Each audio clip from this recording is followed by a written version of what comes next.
Hello friend, this is Alpana Singh. तो चलिए friend, देखिए आज हम आप सभी लोगों के लिए सी-टेट जनवरी 2024 के लिए, ठीक है, बाल विकास एवं शिक्षा शास्त्र के महत्वपूर्ण प्रश्नों की श्रृंखला के साथ आए हुए हैं, जो आप सभी लोगों के साथ मिलकर के फ्रेंड्स हम लोग 30 क्वेश्चंस अपने डिस्कस करेंगे। ओके, तो सभी को फ्रेंड्स वेरी गुड इवनिंग। और चलिए फ्रेंड्स, आज की क्लास को शुरुआत करते हैं। और सबसे पहले आप लोग को एक बात बता देते हैं कि जो लोग अभी तक चैनल को लाइक एवं सब्सक्राइब नहीं किए हैं वे लोग कर दीजिए। चैनल है लर्न विथ अल्पना, और अपने सभी दोस्तों में भी शेयर करिए, ठीक है।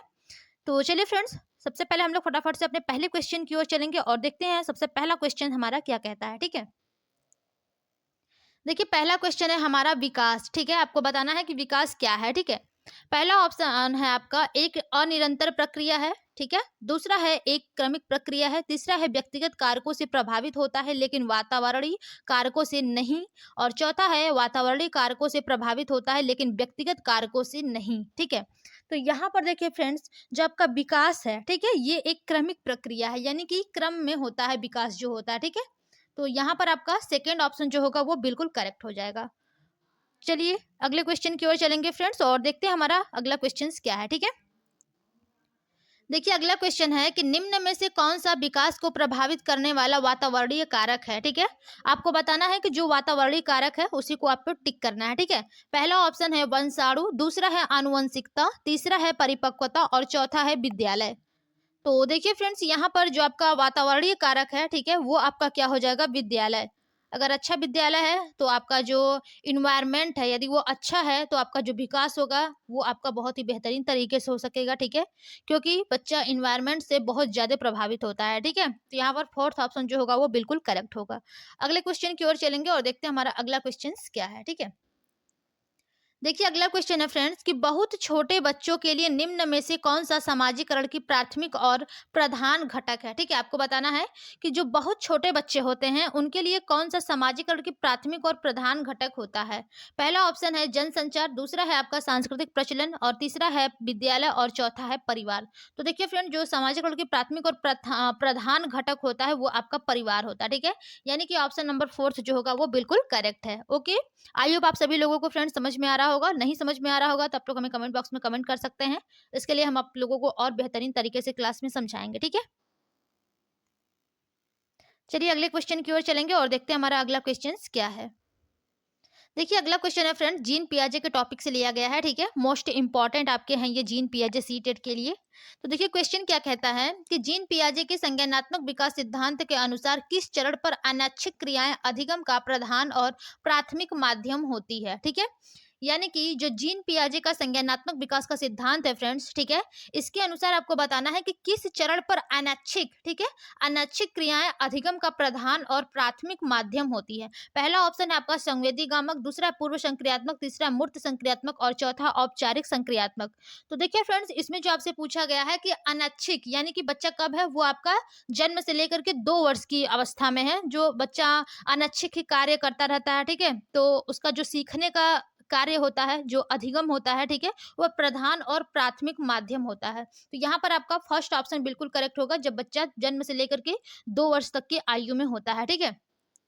फर्स्ट ऑप्शन यहाँ पर बिल्कुल करेक्ट होगा। अगले क्वेश्चन की ओर चलेंगे और देखते हैं हमारा अगला क्वेश्चन क्या है, ठीक है। देखिए अगला क्वेश्चन है कि जीन पियाजे के अनुसार नई जानकारी की समझ बनाने के लिए मौजूदा स्कीमा में बदलाव की प्रक्रिया क्या कहलाती है, ठीक है। यानी कि जो जीन पियाजे साहब हैं, इनके अनुसार है कि जो आप नई जानकारी की समझ जो होती है, ठीक है, इसको बनाने के लिए जो आपके पास मौजूद आपके पास जो स्कीमा है, ठीक है, उसमें बदलाव की प्रक्रिया क्या कहलाती है। केंद्रीयकरण, समायोजन, संतुलनीकरण, और चौथा है आपका संवेदन, ठीक है। तो यहाँ पर देखिए फ्रेंड, जो राइट ऑप्शन इसका होगा वो आपका हो जाएगा समायोजन, ठीक है। यानी कि पहले से ही आपके माइंड में कुछ है और फिर जो स्कीमा है उसमें आप बदलाव की प्रक्रिया कर रहे हैं, कि ऐसे नहीं आपको कुछ और। जैसे मान लीजिए फॉर एग्जांपल हम आप लोगों को बता देते हैं कि जैसे मान लीजिए कोई ठीक है, मान लीजिए कि चलिए अभी कुछ माइंड में आ नहीं रहा है एग्जाम्पल। मान लीजिए कोई बच्चा है, ठीक है, उसने समझ लिया है कि हमारी जो सबसे अच्छी मित्र है, ठीक है, वो हमारा दोस्त ही होता है, स्कूल दोस्त। ठीक है।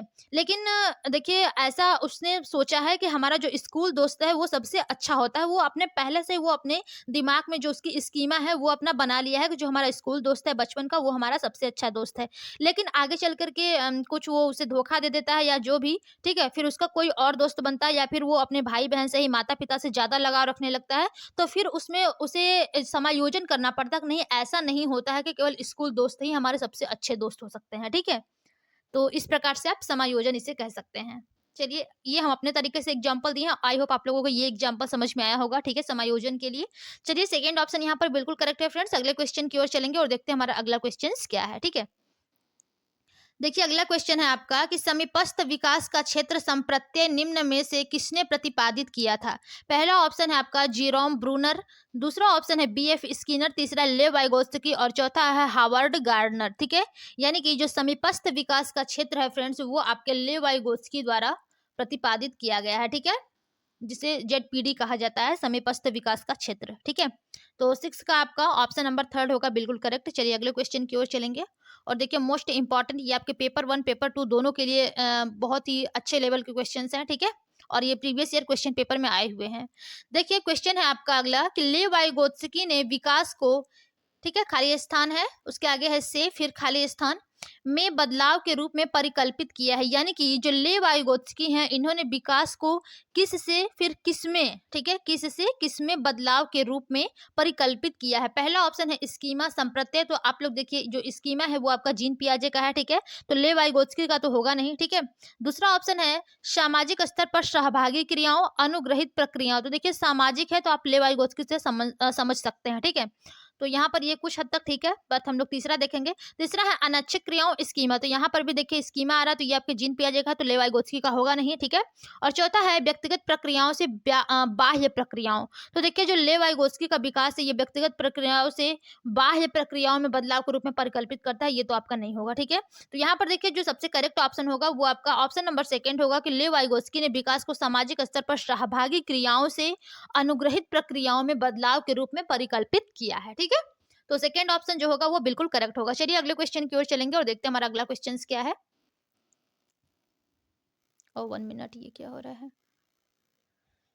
देखिए फ्रेंड्स, अगला क्वेश्चन है हमारा कि लॉरेंस कोहलबर्ग ने बच्चों और वयस्कों में नैतिक तर्क की व्याख्या करते हुए खाली स्थान चरणों का क्रम प्रतिपादित किया था, ठीक है। यानी कि जो लॉरेंस कोहलबर्ग हैं इन्होंने बच्चों और वयस्कों में नैतिक तर्क की व्याख्या करते हुए कितने चरणों का क्रम प्रतिपादित किया था? 4, 6, 8 या फिर 10?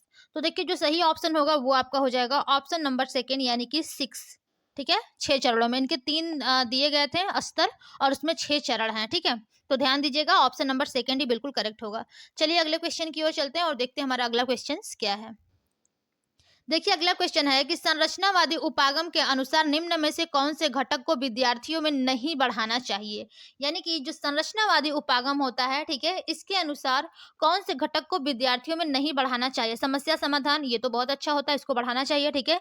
निर्देशित खोज, ये भी आपका बहुत अच्छा होता है। सहयोगी अनुमान, ठीक है, ये भी आपका बिल्कुल करेक्ट होता है। जो नहीं बढ़ावा देना चाहिए वो आपका कंठस्थ स्मरण होगा, जिसमें आप लोग रट्टाफिकेशन बोलते हैं, ठीक है। तो यही आपका निगेटिव है, तो जो निगेटिव होगा फ्रेंड्स वही सही होगा, ठीक है, क्योंकि हमसे पूछा ही गलत था।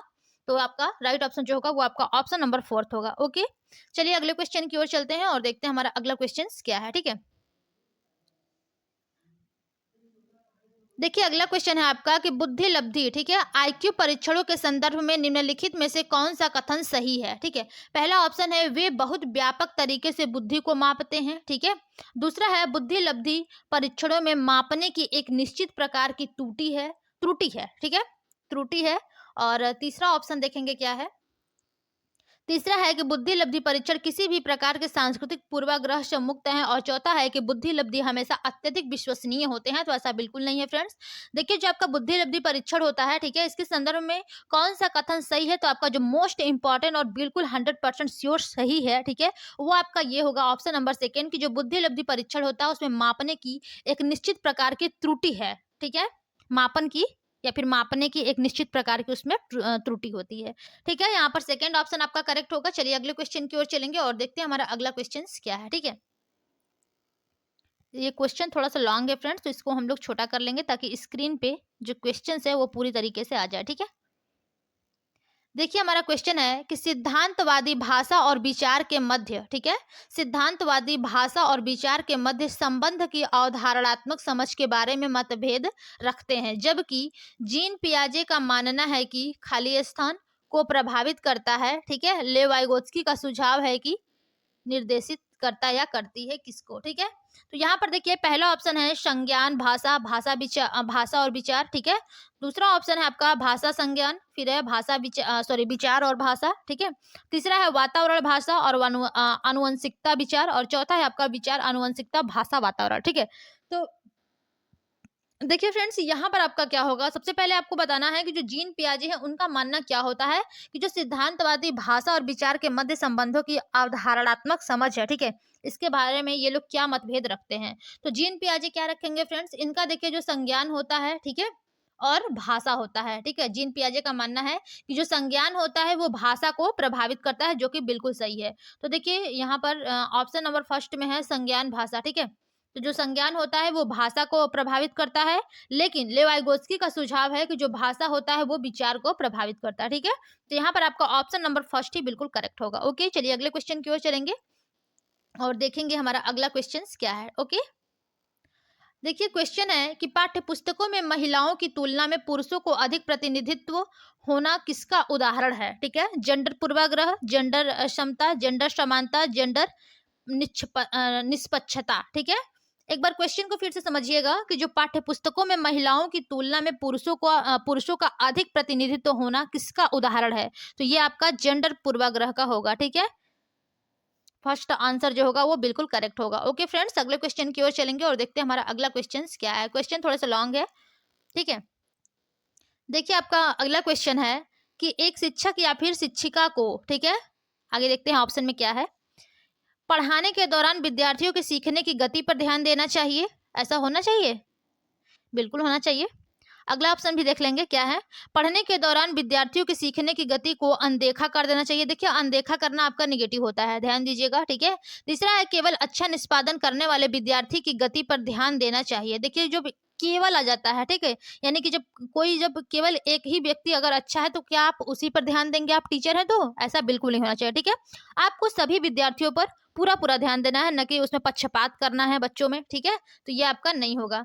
चौथा है आपका कि विद्यार्थियों के सीखने की गति में व्यक्तिगत विभिन्नताओं की अनदेखी करनी चाहिए, ऐसा बिल्कुल नहीं होना चाहिए। देखिए जब आप उसका क्या होता है पोर्टफोलियो बनता है, ठीक है, उसमें आप सभी बच्चों का अलग अलग एक एक पोर्टफोलियो बनाते हैं, तो आप जब कुछ ही बच्चों को ध्यान में देंगे तो सबका कैसे आप आगे चल करके बताएंगे किसी को कि ये बच्चा कैसा है कैसा नहीं है, ठीक है। तो इस प्रकार से सभी व्यक्तियों की जो सीखने की गति होती है, ठीक है, उनमें व्यक्तिगत विभिन्नताएं क्या है क्या नहीं है उसको देखना चाहिए, बल्कि अनदेखा नहीं करना चाहिए, ठीक है। तो यहाँ पर देखिए जो राइट ऑप्शन बनेगा वो आपका ऑप्शन नंबर फर्स्ट होगा, बिल्कुल करेक्ट। ओके, कि पढ़ने के दौरान विद्यार्थियों के सीखने की गति पर ध्यान देना चाहिए, ठीक है।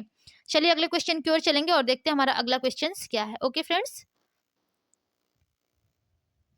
देखिए अगला क्वेश्चन है हमारा कि सीखने के उद्देश्य हेतु आकलन का उपयोग करने के लिए एक शिक्षिका को चाहिए कि वह, ठीक है, यानी कि जो सीखने का उद्देश्य है उसके आकलन का उपयोग करने के लिए, ठीक है, एक शिक्षिका को चाहिए कि वह, पहला ऑप्शन है सत्र के अंत में परीक्षा का आयोजन करे, दूसरा है केवल मानकीकृत परीक्षणों का उपयोग करे, तीसरा है चल रही गतिविधि में बच्चे की भागीदारी के आधार पर आकलन करे, और चौथा है सभी के लिए अर्धवार्षिक परीक्षा अनिवार्य करे। तो देखिए फ्रेंड्स, यहाँ पर आपसे पूछा गया है कि सीखने के उद्देश्य हेतु आकलन का उपयोग करने के लिए एक शिक्षिका को क्या करना चाहिए, ठीक है। तो देखिए जो इसमें सबसे महत्वपूर्ण है आपका वो आपका थर्ड है कि जो चल रही गतिविधि है उसमें बच्चे की भागीदारी के आधार पर आकलन करें, ठीक है। ऑप्शन नंबर जो थर्ड होगा वही बिल्कुल करेक्ट है। ओके, चलिए अगले क्वेश्चन पर चलेंगे और देखेंगे हमारा अगला क्वेश्चन क्या है, ठीक है। देखिए हमारा अगला क्वेश्चन है फ्रेंड्स कि निम्नलिखित में से किसके द्वारा विद्यार्थियों में समालोचनात्मक चिंतन में बाधा पड़ने की संभावना, ठीक है, आपको बताना है जो निगेटिव वाला होगा जो इससे बाधा पड़ेगा, ठीक है, समालोचनात्मक चिंतन में। पहला ऑप्शन है अनुरूपकों के प्रयोग को बढ़ावा देने से, दूसरा है आपका खुले अंत वाले प्रश्न पूछने से, तीसरा ऑप्शन है आपका गहन चिंतन के लिए समय प्रदान करने से, और चौथा है रट कर याद करने यानी कि कंठस्थीकरण को प्रोत्साहन करने। तो देखिए जहां पर कंठस्थीकरण आता है वहीं आपका निगेटिव होता है, तो जो निगेटिव होगा वहीं आपको बताना है, क्योंकि हमसे पूछा था बाधा वाला, ठीक है। तो बाधा का मतलब होता है जो निगेटिव आपका होता है, तो फोर्थ ऑप्शन यहाँ पर करेक्ट होगा। चलिए अगले क्वेश्चन की ओर चलेंगे और देखेंगे हमारा अगला क्वेश्चन क्या है, ठीक है।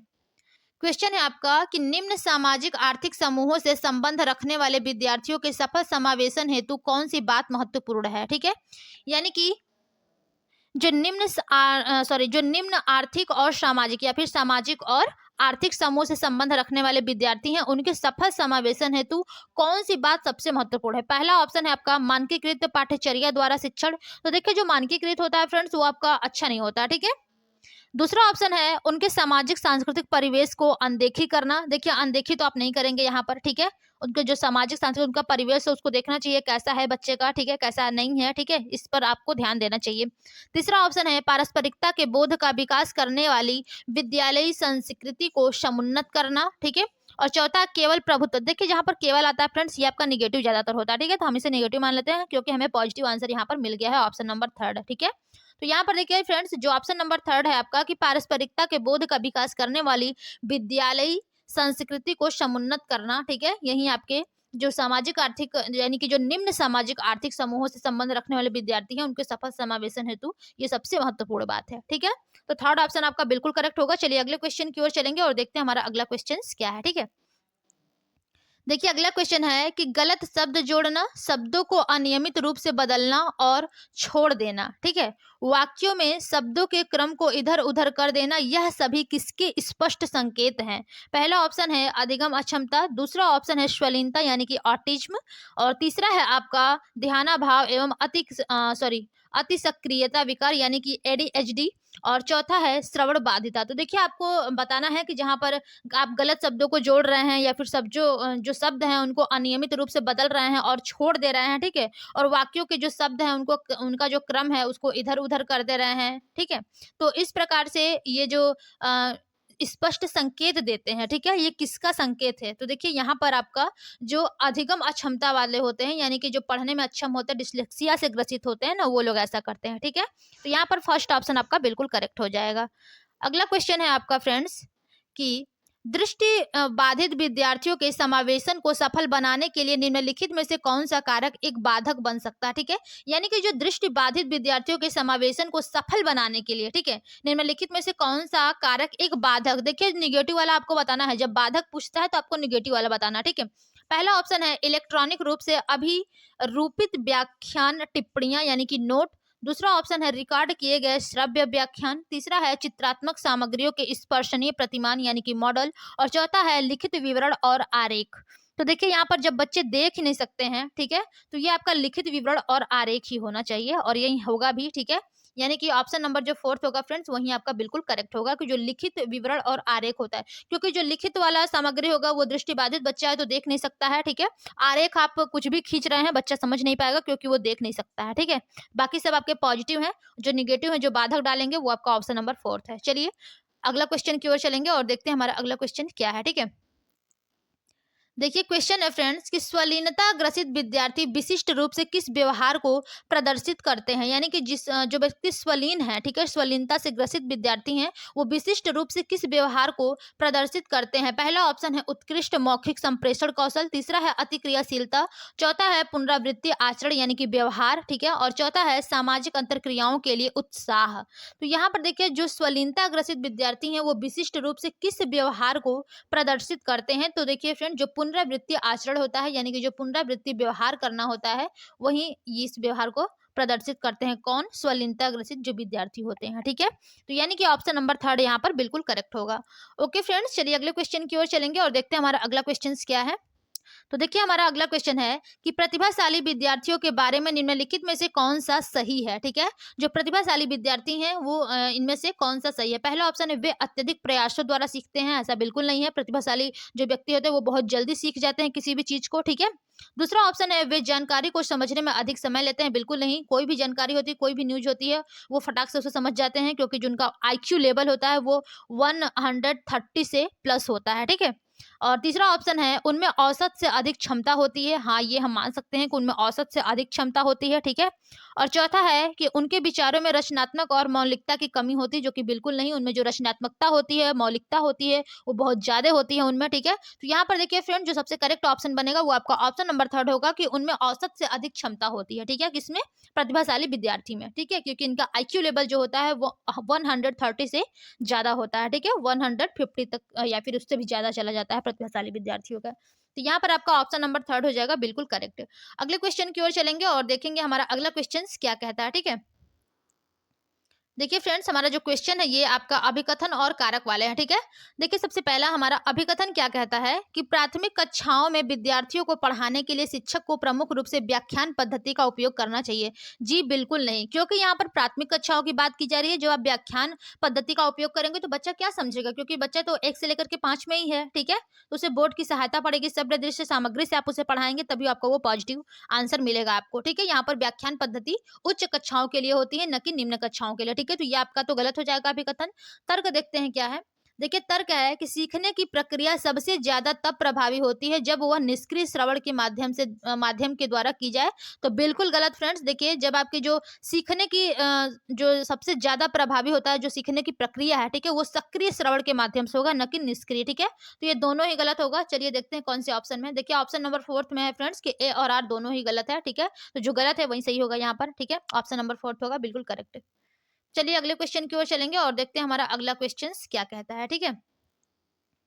देखिए क्वेश्चन है आपका कि वास्तविक दुनिया के संदर्भों से सीखने के लिए मस्तिष्क खाली स्थान है, इसलिए विद्यालयों को खाली स्थान अधिगम पर जोर देना चाहिए। सक्षम रचनात्मक, ठीक है।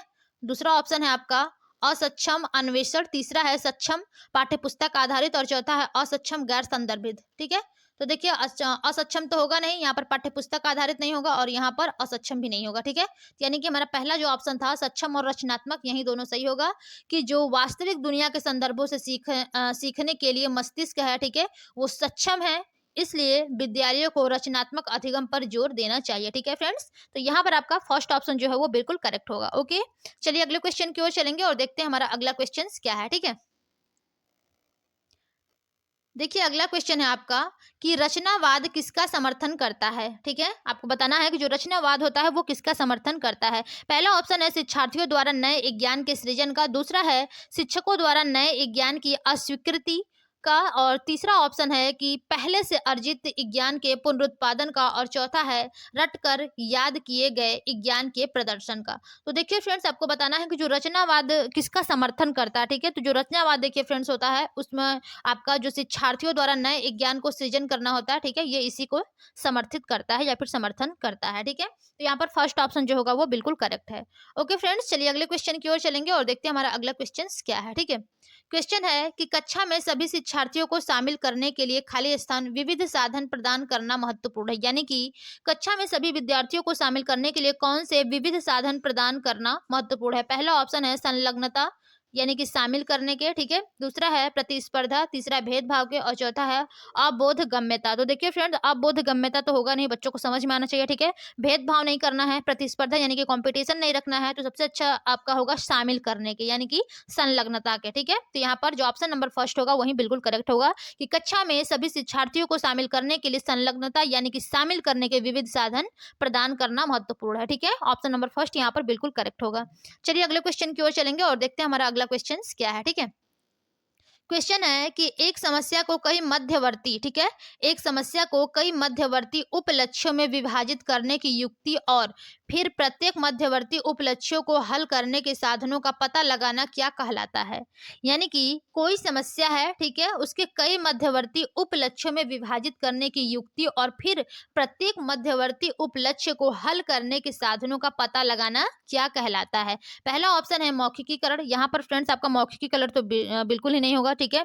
अनुरूपात्मक चिंतन, देखिए अनुरूपात्मक तो होगा नहीं आपका। यहाँ पर है साधन अंत विश्लेषण, और चौथा है कार्यात्मक स्थिरता यानी कि जड़ता। तो देखिए फ्रेंड्स, यहाँ पर जो सबसे करेक्ट ऑप्शन होगा वो आपका ऑप्शन नंबर थर्ड हो जाएगा, साधन अंत विश्लेषण, ठीक है। क्योंकि यहाँ पर देखिए बात की गई है मध्यवर्ती उपलक्ष्यों में विभाजित करने की युक्ति और फिर प्रत्येक मध्यवर्ती उपलक्ष्य को हल करने के साधनों का पता लगाना, ठीक है। तो यहाँ पर साधन अंत विश्लेषण होगा।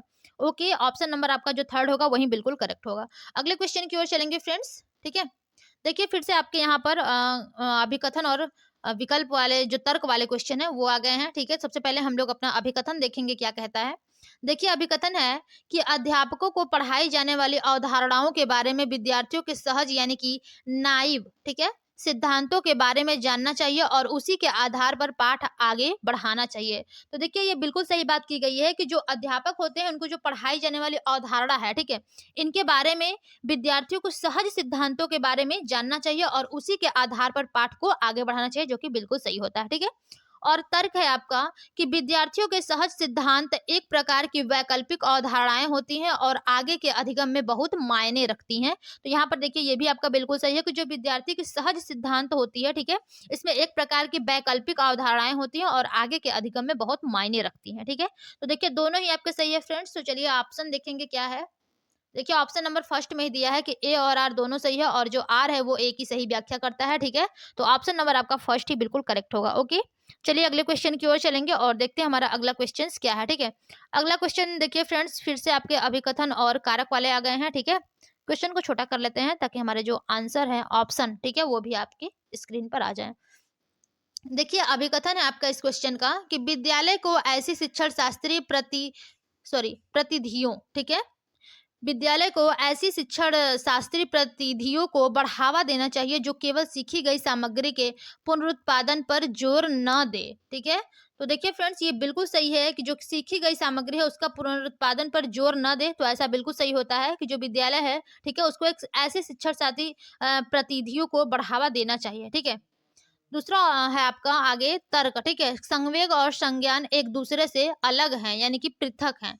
तो ऐसा होता है फ्रेंड्स, देखिए ऐसा बिल्कुल नहीं होता है। जो संवेग होते हैं ये और जो संज्ञान है ये दोनों ही एक दूसरे से जुड़े हुए हैं, ठीक है। तो आर जो होगा वो आपका गलत होगा, लेकिन जो ए है वो सही है। तो देखिए ऑप्शन नंबर थर्ड है, ए सही है लेकिन आर गलत है, ठीक है। चलिए अगले क्वेश्चन की ओर चलेंगे और देखते हैं हमारा अगला क्वेश्चन क्या है। क्वेश्चन है आपका कि निम्नलिखित में से कौन सा आंतरिक अभिप्रेरणा का एक उदाहरण है, ठीक है। आपको बताना है कि आंतरिक अभिप्रेरणा का एक उदाहरण कौन सा है। पहला ऑप्शन है नकद पुरस्कार जीतने के लिए पढ़ाई करना, तो ये आपका तो आंतरिक होगा नहीं, पुरस्कार की बात की जा रही है तो, ठीक है। और अगला ऑप्शन है आपका कि अपने साथियों की प्रशंसा पाने के लिए नृत्य का प्रदर्शन करना, ये भी आपका नहीं होगा फ्रेंड्स यहाँ पर, ठीक है। और तीसरा है कि प्रथम स्थान पर आने के लिए दौड़ प्रतियोगिता में भाग लेना, तो ये देखिए आंतरिक अभिप्रेरणा ये भी आपका नहीं कहता है, ठीक है। और चौथा है जिज्ञासावश किसी विषय पर शोध करना, ये आपका आंतरिक अभिप्रेरणा हो सकता है, ठीक है, कि जिज्ञासावश आप किसी चीज को जानने के लिए किसी विषय पर शोध कर रहे हैं, ठीक है। तो यहाँ पर देखिए जो ऑप्शन नंबर फोर्थ होगा वही बिल्कुल करेक्ट होगा। ओके, चलिए अगले क्वेश्चन की ओर चलेंगे और देखते हैं हमारा अगला क्वेश्चन क्या कहता है, ठीक है। इसको छोटा कर लेते हैं क्योंकि क्वेश्चन लॉन्ग है, ठीक है। देखिए आपका क्वेश्चन है फ्रेंड्स कि निम्नलिखित में से कौन से कारक सीखने की प्रक्रिया को प्रभावित करते हैं, ठीक है। निम्नलिखित में से कौन से कारक सीखने की प्रक्रिया को प्रभावित करते हैं। पहला ऑप्शन है कक्षा का परिवेश, दूसरा ऑप्शन है संसाधनों की उपलब्धता, तीसरा है शिक्षक की शिक्षण शास्त्रीय विधि, ठीक है, विधियां होगा, ठीक है, विधियां। और चौथा है विद्यार्थियों के तत्परता का स्तर। तो देखिए फ्रेंड्स यहाँ पर ये चारों ही बिल्कुल सही है और ये चारों ही आपकी सीखने की जो प्रक्रिया उसको प्रभावित करती है। यदि आपका जो कक्षा का परिवेश है अच्छा है तो बच्चा अच्छे से सीख पाएगा, अगर परिवेश जो अच्छा नहीं है वातावरण तो बच्चों को अच्छे से सीख नहीं सकते हैं वो, ठीक है। और अगर संसाधन अधिक उपलब्ध हैं आपके पास तो बच्चे मतलब यानी कि ज्यादा अच्छे तरीके से सीख पाएंगे। और जो शिक्षक के शिक्षण शास्त्रीय विधियां हैं, ठीक है, अगर वो अच्छी हैं तो भी बच्चा अच्छे से सीखेगा, ठीक है। अगर अच्छी नहीं है तो फिर बच्चा नहीं सीख पाएगा, ठीक है। और चौथा है कि विद्यार्थियों के तत्परता का स्तर, यदि बच्चे सीखने के लिए तत्पर हैं तो और भी वो बेहतरीन तरीके से सीखेंगे, ठीक है। तो यहाँ पर ये चारों सही है, तो यहाँ पर आपका ऑप्शन नंबर फोर्थ ही बिल्कुल करेक्ट होगा कि 1, 2, 3 और 4, ठीक है, ये सभी सही हैं। तो राइट ऑप्शन आपका फोर्थ होगा। चलिए अगले क्वेश्चन की ओर देखते हैं फ्रेंड्स, और ये आज का हमारा लास्ट क्वेश्चन होगा, ठीक है, सीडीपी का। ओके, क्वेश्चन है यहाँ पर कि एक अनुकूल शिक्षण अधिगम वातावरण के लिए किसकी आवश्यकता है, ठीक है। आपको बताना है कि एक अनुकूल शिक्षण अधिगम वातावरण के लिए किसकी आवश्यकता है। पहला ऑप्शन है अधिक से अधिक जोखिम, दूसरा है विकर्षणों यानी कि व्यवधान का न्यूनतम होना, तीसरा है व्यक्तिगत विभिन्नताओं को नजरअंदाज करना, चौथा है अनम्य यानी कि गैर लचीली शैक्षणिक कार्य प्रणाली। तो देखिए जब गैर लचीली है तो ये तो आपका निगेटिव हो जाएगा, और व्यक्तिगत विभिन्नताओं को नजरअंदाज करना ये भी आपका निगेटिव होता है, ठीक है। और पहला ऑप्शन है आपका अधिक से अधिक जोखिम, तो ये आपका तो गलत ही होगा। तो यहाँ पर देखिए फ्रेंड, जो सबसे करेक्ट ऑप्शन होगा वो आपका ऑप्शन नंबर सेकंड होगा कि जो व्यवधान होता है उसका न्यूनतम होना, ठीक है। एक अनुकूल शिक्षण अधिगम वातावरण के लिए आवश्यकता होती है इसकी, ठीक है। तो ऑप्शन नंबर आपका सेकंड जो होगा वो बिल्कुल करेक्ट है। देखिए फ्रेंड्स, जो लोग अभी तक चैनल को लाइक एंड सब्सक्राइब नहीं किए हैं वे लोग कर दीजिए। हमारा चैनल है लर्न विथ अल्पना, ठीक है। और कंटिन्यू आप लोग चैनल पर बने रहिए और अपने सभी दोस्तों को भी शेयर करिए। तो चलिए फ्रेंड्स, आज के लिए बस इतना ही, मिलेंगे अपने अगली क्लास में, तब तक के लिए धन्यवाद, बाय बाय।